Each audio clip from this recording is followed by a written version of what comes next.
Okay, welcome everybody. This is Mentoring Myself. It's a transformational podcast. I am Natalie Whyte. I'm a transformational lifestyle coach, and I work with people to have a happy lifestyle with a whole lot of different actions and activities and everything that they can take. So today I'm quite excited to have this our guest, who is Dina Wittfoth, and she is a neuroscientist working with emotional regulation. So right up our alley. Dina, do you want to give us a bit of an expanded introduction? Sure. Thank you. Yeah, I'm so happy to be here. This is definitely right up my alley as well. So, I work with everything emotions since my diploma thesis, actually. So for quite a few years, 17 plus now. And I've always been super fascinated by humans and emotions and what makes humans do the things they do and feel the things they feel. So I'm a psychologist by training. I've been working in neuroscience for, I think almost 17 years now. And headed a research group at Hanover Medical School in Germany, where we studied the neuropsycho-physiology of emotion regulation. Which is to say, we looked at the brain and looked at the body and looked at how people experience their emotions in healthy people and also in different patient groups.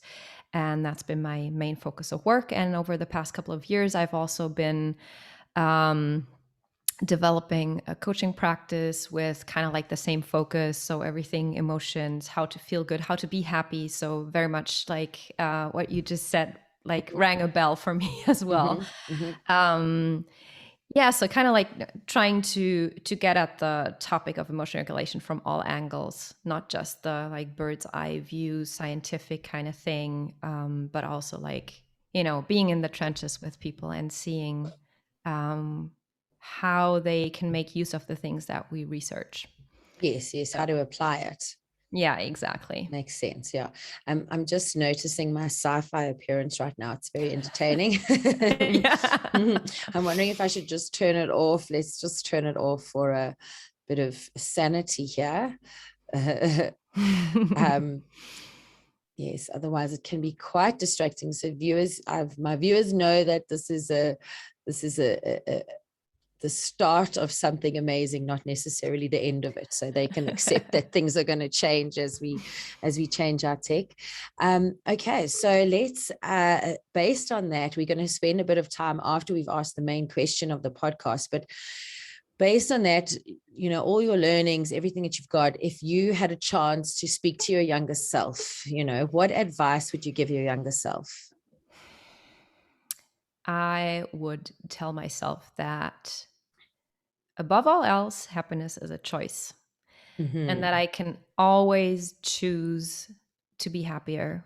I don't need to ask permission. I don't need to wait for anything. I don't need to buy any more things or change my whole life.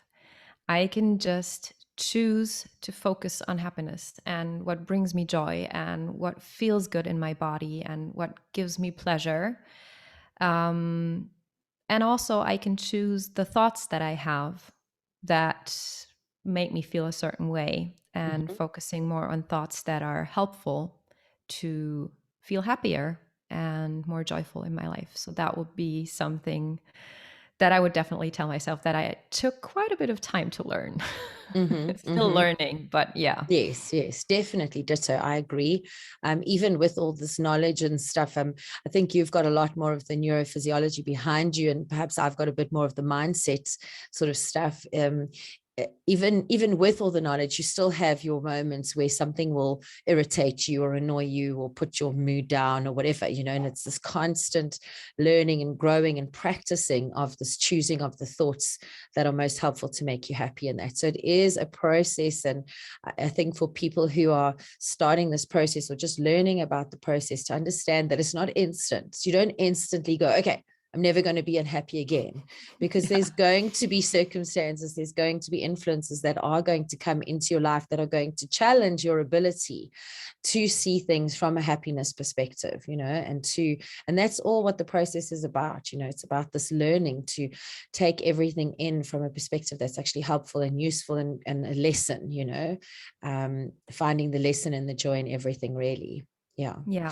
Yeah. Okay. So now we're getting to the part that I'm super excited about, which is your sort of take and your like steps or action or whatever that we can do to keep ourselves in that emotionally regulated state of generalized happiness, because obviously we're going to have traumas, we're going to have difficult times in our life. If someone that you love is lost or something, obviously you're going to be in a state of grief, or, you've gone through a trauma, you're going to be in a state of shock, and it's just how to sort of deal with those things and come back to that set point of happiness again, that emotionally regulated state. So tell us all you can.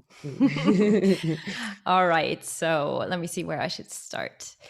I think it's a multifaceted process. So the one thing that I would say, and that kind of ties into what you just said about the small steps and choosing again and again, is to never underestimate the small steps that you can take every day. So like even before shit hits the fan, pardon my French, to welcome. Really, that's good. To really spend time every day to cultivate this practice of where do I focus my thoughts? What gives me joy? What kind of materials are pleasing to my senses? What kind of music do I like? What kind of clothes do I want to wear? Just all these really small things that compound and increase your general happiness level in your everyday life. So when stuff happens, and stuff always happens, you're not already like down here and then you go lower. You're kind of like, in a good place, and then it's a dip, and you can come back up to a happier place, and what you need to feel happy and what helps you to feel happy. So that will be one thing. But say you're kind of like already past that, and something has already happened, then definitely having support is one thing that I would suggest in whatever way, shape, or form. And support can also be like of course, coaching is wonderful, therapy is wonderful, but I realize that it's kind of like, not accessible to everybody. So support can also be a friend. It can also be a pet. It can be nature. It can be anything where you really feel connected to the world, to other people, and you don't feel alone, because this is usually what happens, especially in trauma, is you kind of feel very alone with this. And the more you let yourself be held in community, the easier it gets to really open up and process these things. And then for processing, of course, there are many, many tools, like, for example, tapping or hypnosis or breathing techniques. So there you can really like choose what feels best in your body and what feels like most doable and enjoyable, and just use these tools. But they're for like SOS, when stuff is already, there. And yeah, so kind of like going at it from different angles.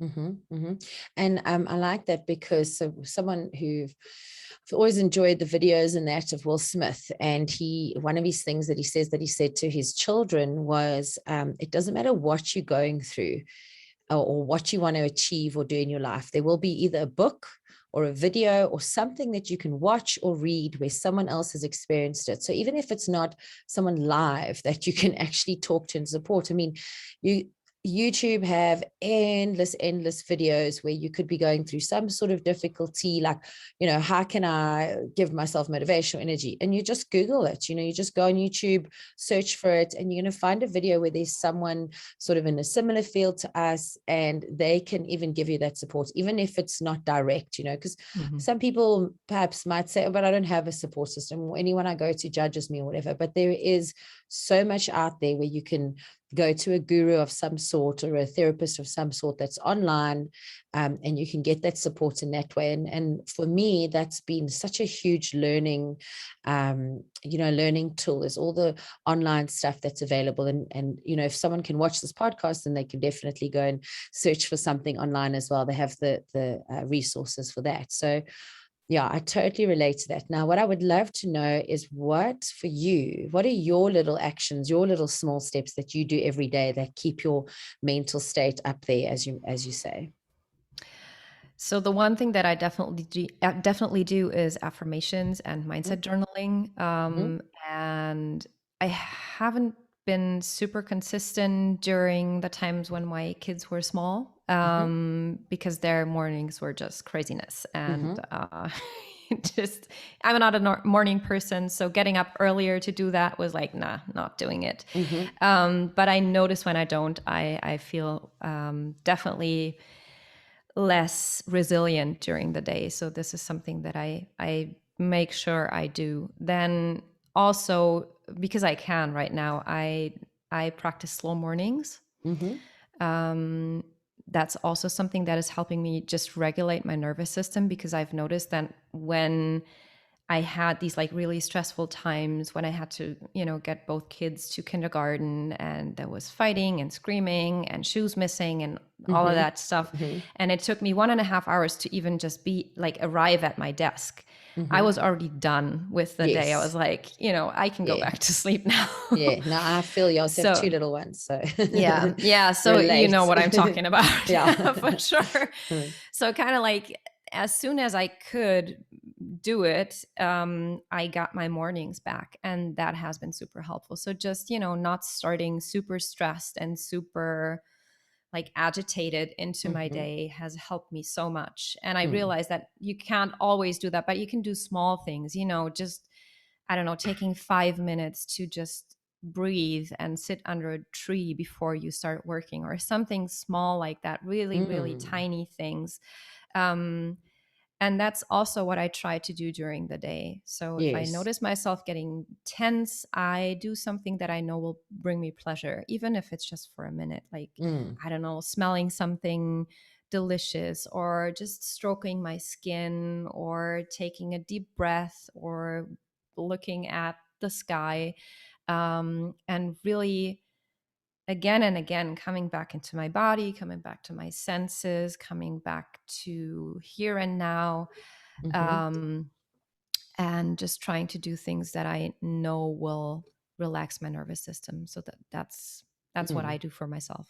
Yeah, I like the reference to the physiology of relaxing the nervous system, because for me, I didn't quite state it that way, but for me, it's, in my sort of coaching and teaching, I tell people it's about this thing of work and then rest, and then work and then rest. And it's, even for myself, I mean, I'll get in the zone. So, you one of those days and you're just pumping, cruising, you get stuff done, and you're in that zone and you're going so fast, you're like, oh, what can I do next? What can I do next? And exactly when I reach that moment, when I'm like on it, like a machine, I say, okay, go and slow down. Go outside in the sunshine, go walk the dog around the complex, or go lie in the hammock for a little bit, maybe go eat something, because I know that there's a very, very, very thin line between that machine mode and someone coming in and stopping the flow of that machine mode, like your children interrupting you for something, whatever. There's a very fine line between like staying calm and moving on to something else, and actually being triggered to a state of like, oh, I'm busy now. That anxiety, because you're in this machine mode and you have these like expectations or mission driving you, then you actually, your nervous system is at an alert state. It is in that high beta state. And so you're going. And it feels like it's useful, and it is useful sometimes. But if you've been going in that state for a couple of hours, you do need to just calm the nervous system down a little bit, because otherwise other things that get done in that state without the pre-mindfulness of the calm, where you're sort of deciding and planning what you're going to do next. You just sort of jump into the next thing. So that I've noticed for myself. So it's very much a sort of Eastern philosophy thing, the whole yin and yang, keeping in that balance. Even with yoga practice, all the practices, all the sort of the teachings, it's about, you wake up in the morning, you get all ready, do all your work kind of thing. And then you go into meditation and slow everything down again, or you'll do yoga first, which is very active, and then slow everything down again. And then you get into your work, and then you take another practice during the day where you slow everything down again. So it's so interesting that these Eastern practices and philosophies are really being corroborated by the actual physiological research that you guys are doing, and the neuro research. So what did you call it? Neuropsychophysiology. Was that the term? Oh, that's one to wrap the tongue around. Yeah.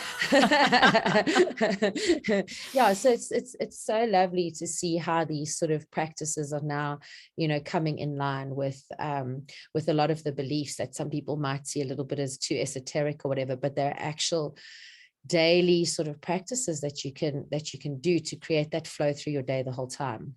Mm-hmm. Yeah, for sure. I also love what you said about the like being in work mode, because that's also something that we know from research is when your nervous system is activated, it's activated. It doesn't really matter if your head tells you it's a good kind of activation. Like, for example, you're working on your business, which you love, but nevertheless, you're stressed. Your body is stressed. It doesn't feel painful or like you want to get rid of it right away, but it's nevertheless, it's stress. And then, of course, there's what we all know as stress, which is the kind of like, having to do things that you don't want to do, feeling under pressure, blah, blah, blah, the whole thing. And I love what you said there, because it's like really this giving your body a break, giving your body a chance to relax and to come back into this more regulated state. Because also, like, it doesn't matter if it's good or bad, if you're stressed all the time, it's hard on your resources, so you need to replenish and refill. Yeah, definitely. And even, I mean, once you go into that calmer, more mindful state, it doesn't mean that you do less work. It's just now it seemed like, for me internally, it seems like that work that I'm going to be doing is much more mindful. And it's like, okay, I'm going to accomplish this thing and get it done, and then celebrate that win of getting that thing done, instead of just racing onto the next thing. And the end of the day, you're like, oh, where did the time go? It was the day went so quickly, and yes, everything's done, but you didn't actually even absorb any of the process because you were just so automated in doing it. So yeah, it's also part of that appreciating the journey of whether you're building your business or working with clients or whatever, those moments where you get to sit still, you actually have to go like, oh, I'm living, this is living. It's not just about the times when the paycheck comes and I can go on a holiday. This is also me living, is accomplishing things, connecting with people, whatever your business is, helping people. And then taking 5 minutes, like you say, 2 minutes to breathe and appreciate, yes, I'm living, I'm doing life, I'm doing what I want to do.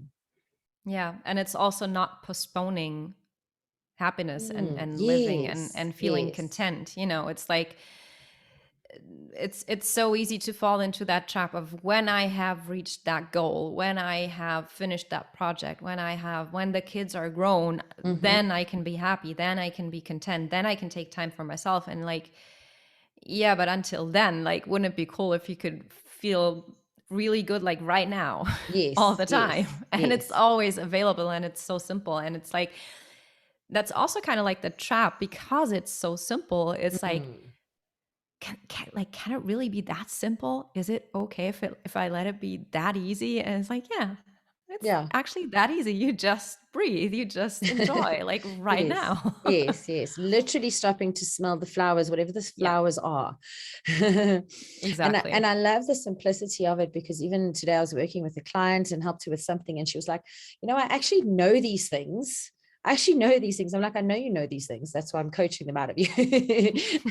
And it's just a matter of being reminded to do them, and reminded to assimilate them into your life and into your daily practice of getting work done and being successful with your business and being with your kids or whatever. You can take a moment and maybe even take some moments. This is now an awareness for me, but take some moments with my kids where I'm sitting still with my kids and also passing on to them to just take that breath and just actually enjoy, oh, we finished school now. Okay, let's, have some time where we play and relax and just breathe in the sunshine and stuff. And we can get the homework done. We can get it done later. It will get done. And after it's done, we'll again relax and, look back and go, oh, we did this today and whatever. So it's a great practice and a simple way to just keep your emotions where you want them to be and your happiness level, and your changing the set point of where your happiness level sits,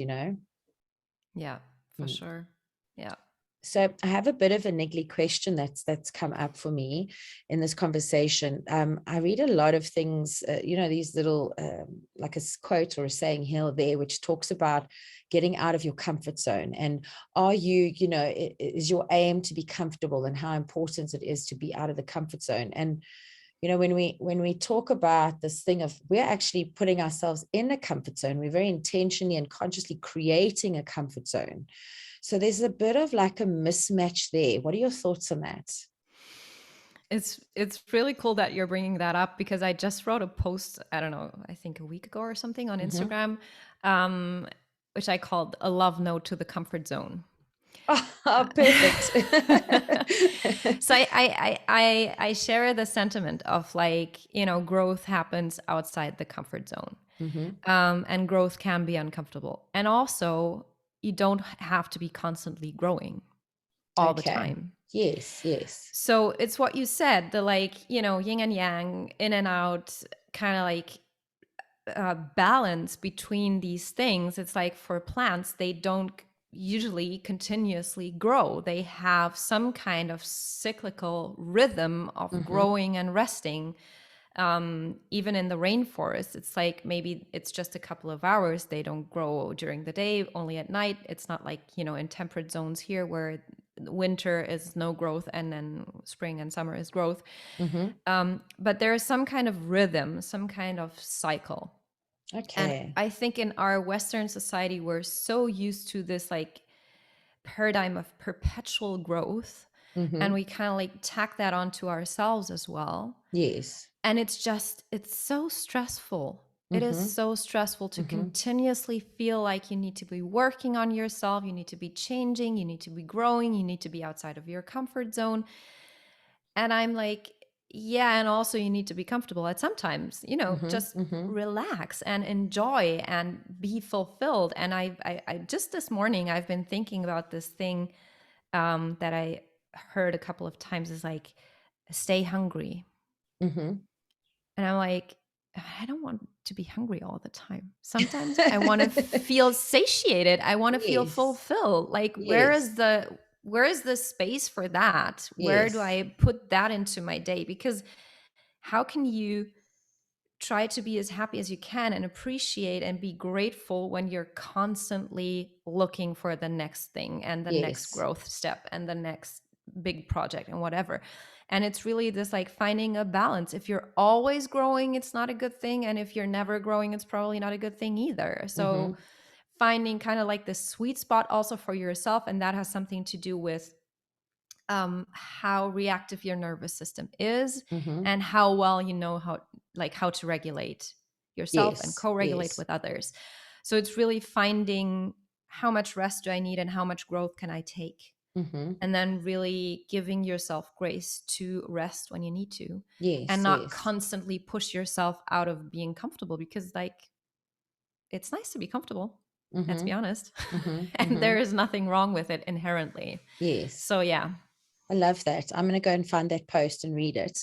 I totally relate. Yes, because even, especially as a coach, a lot of coaches that I know and a lot of that I keep meeting, it is always about this growth, personal growth. And sometimes these people who read like 2 books a week or whatever, when do you integrate that information?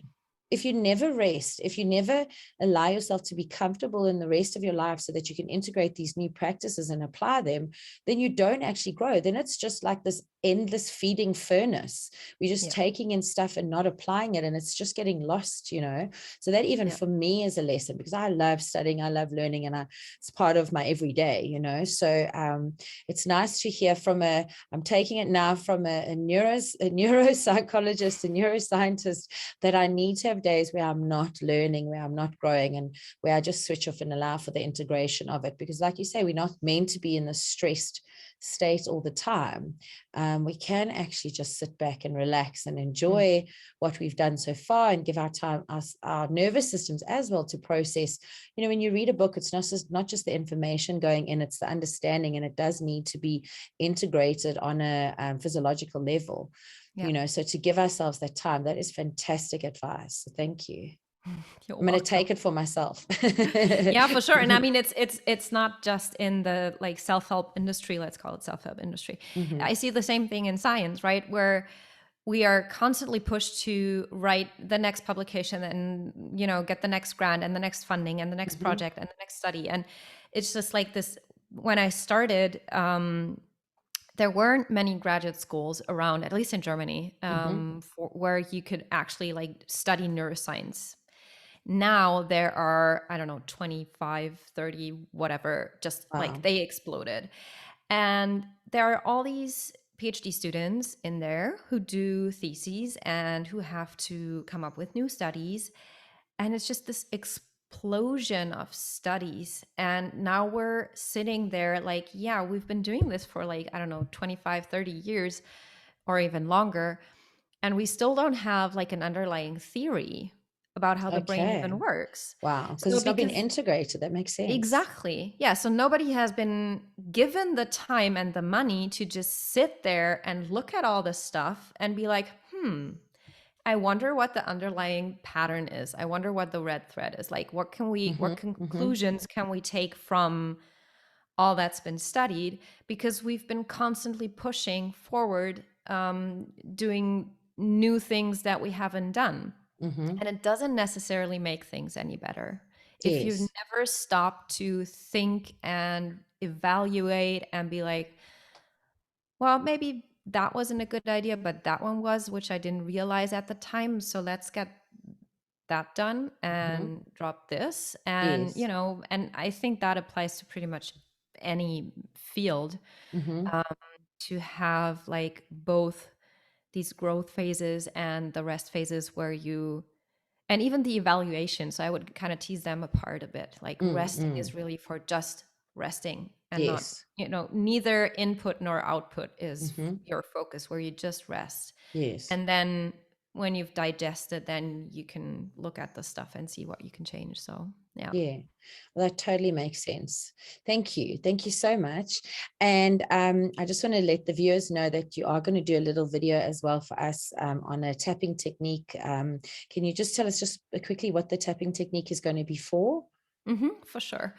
So the tapping technique that we're researching and that I'm also using with my clients and for myself is from a technique called PEP. It's process and embodiment focused psychology. And it's similar to EFT tapping. So if you've heard about that, it's similar. It's not exactly the same, because in PEP, we separate the tapping and the affirmations, or like the cognitive processing. So the tapping is really for when you need to regulate your physiology, when you're really agitated, when you're really like in the emotion and it's hard to think and you feel very like caught up in it. It's a wonderful tool to anchor yourself back and kind of help you, like a handrail, help you get through, because at some point it will subside. And then it's not just, you're not just standing there having this big wave crush over you. You can actually do something and help yourself and calm your body. And so, yeah, it's kind of like an SOS tactic for when stuff is coming up. Oh, that's great. Yeah. That's going to be useful. Okay. Do you want to leave some details or an email address or website or anything where if people do want to get in touch with you and learn more or connect with you as a coach or anything, then they can? For sure. So I think for now, the easiest thing is my Instagram, which is at Big Heart Venture. And I can just send you the details and maybe we can put it in the comments of the video or something. So that's the easiest. And if you have any questions, just DM me there. Follow me there. You can see all the stuff that I'm up to science-wise and coaching-wise. And yeah, so I guess that's where I hang out the most. Yes. Okay, great. So I will definitely connect with you there. And yeah, Dina, thank you so much for coming on. Thank you so much for sharing your wisdom with us and your studies and your little tricks and everything. I really appreciate it.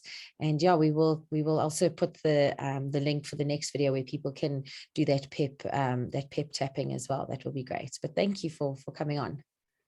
Thank you for having me. It was a pleasure. Good.